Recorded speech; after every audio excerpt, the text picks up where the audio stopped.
Hey everyone. Before we jump into gameplay, I want to quickly go over something important with this build. When I first started playing around with it, I didn't realize that you actually need to channel the Abomination skill. So here's how you want to start every run. Summon your skeletons.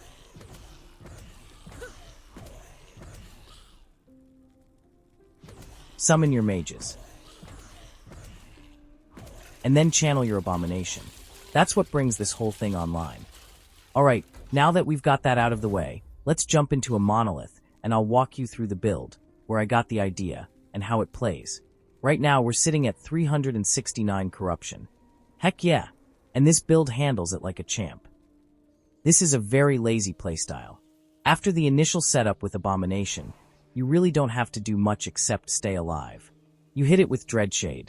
This makes your minion always crit, then toss on Infernal Shade for attack speed and more. After that, just move around and let your Abomination do its thing.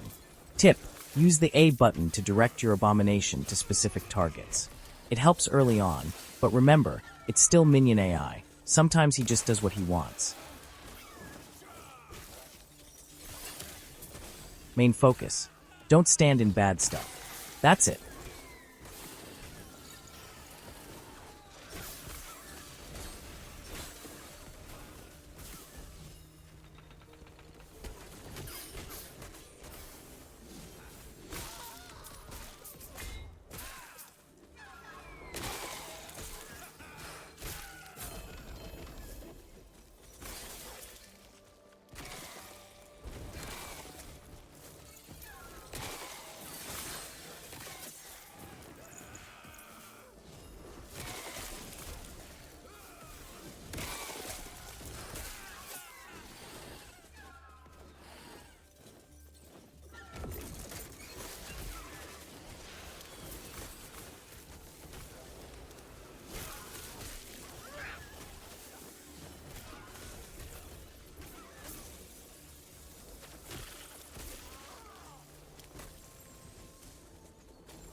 Let's talk skills. Here's the full setup. Summon skeletons. Go for Skeleton Rogue to give you another skeleton type. Come down to Hollow Walkers for more skeletons. Up to Grave Walkers for even more skellies. Unbound Necromancy for base crit. Marrow Tap for health leech and physical resistance for the A-bomb. Necrotic Conviction for damage and minion health.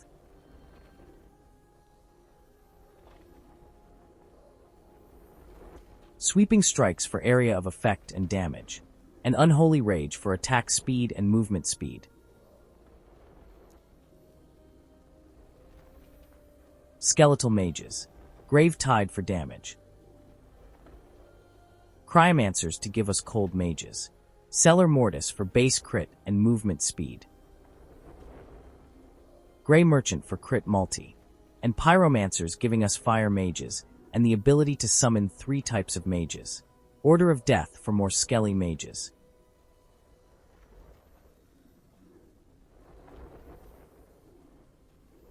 And Leech Life for health and health leech. Abomination. Domination for more damage. Age of Undeath to stop decay unless you have more than 6 minions. Engorgement for more damage per minion consumed. Epicurean for damage for each type of minion consumed. Death in the Family for more attack speed if we consume more than 5 minion types, and we have 6, so it's covered. Fractured End as a travel node. And the Quick and the Dead for more damage. Dreadshade. Spectral Presence first as a travel node. Lone Watcher makes it not drain minions' life anymore. Dying Coven for more attack speed.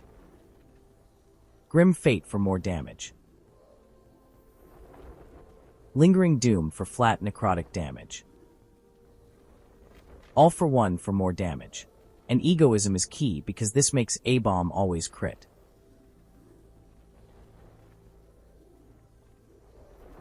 Wisdom for mana efficiency. Martyrdom for minion armor. Infernal Shade. Come up and put 3 into influence. Devour in Flames to make it attached to our minion, but it's going to deal damage to them.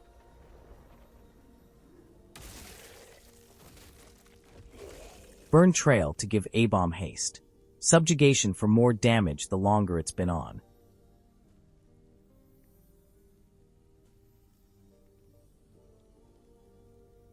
Manic Pyre for more movement and attack speed the longer it has been attached.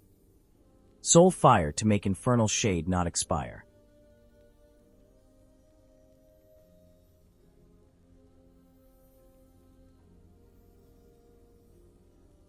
Cackling Flame as a travel node. Brimstone for a chance to slow enemies near A-Bomb. Alright, let's go over the passive points. Starting with Acolyte, we're putting 8 points into Forbidden Knowledge for intelligence and necrotic resistance. Then head up and take 5 points in Stolen Vitality for bonus vitality and increased minion health. Next, drop down to Mania of Mortality. This gives you a 10% chance to gain ward whenever anything dies. Enemy, ally, or minion. We're just grabbing 1 point here as a travel node to reach 5 points in Unnatural Preservation for ward retention, necrotic, and poison resistance. Now into Necromancer. Start with 5 points in Grave Thorns for minion health and armor.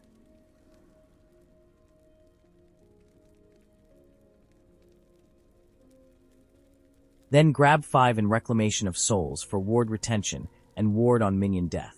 Next, 3 points into Cursed Blood for minion physical and necrotic damage.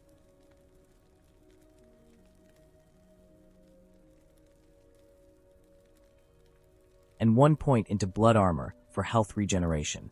We'll take 5 in Mortal Tether for minion health,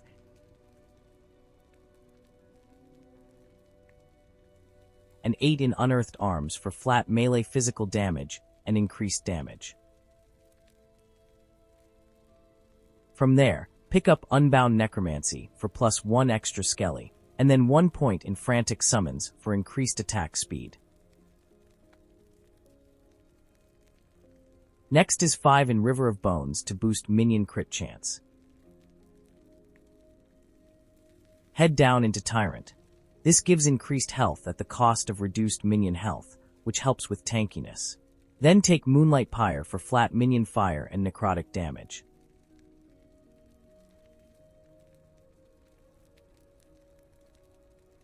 Follow that with Tyrant's Legion for another skelly. Over to Rite of Undeath for elemental and necrotic resistance for both you and your minions. Add 8 points into Heresy for intelligence and minion crit chance.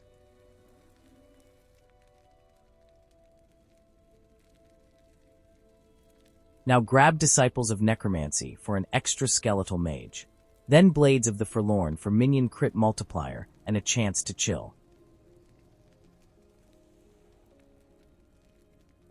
And finally, round it out with points into Risen Army to increase minion damage and attack speed. And that wraps up the passive setup.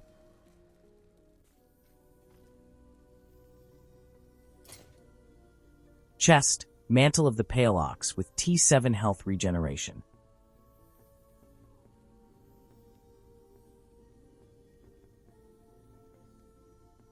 Helmet, Bone Clamor for ward per second per 3% uncapped necrotic resistance.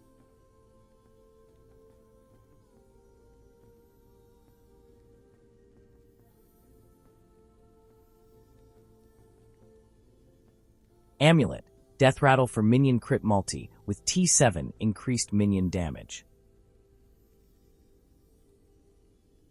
Shield Bulwark of the Last Abyss, ideally 20% block, to get our block chance as high as possible with a T7 block chance slammed onto it.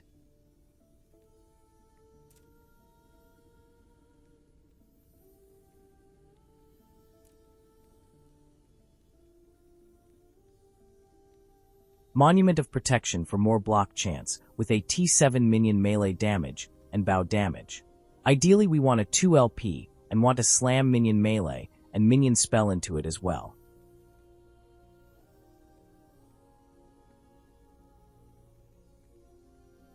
Belt, Alico's innovation. I think this should be a jungle queen with minion damage slammed into it due to the minion physical damage affix on it. Ribbons of Blood makes minions unable to be crit. Huge. T7 minion damage slammed into it, as well as more minion leech.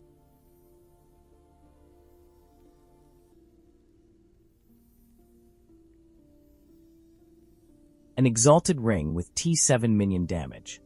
This ring is trash other than that. Ideally we would want health minion health, and health plus health regeneration.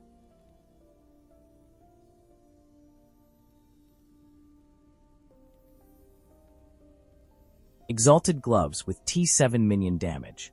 Ideally we would like that armor roll to be a hybrid health.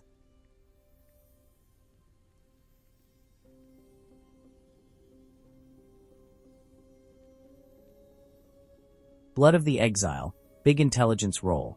T7 move speed, we are getting 67% increased movement speed from these boots.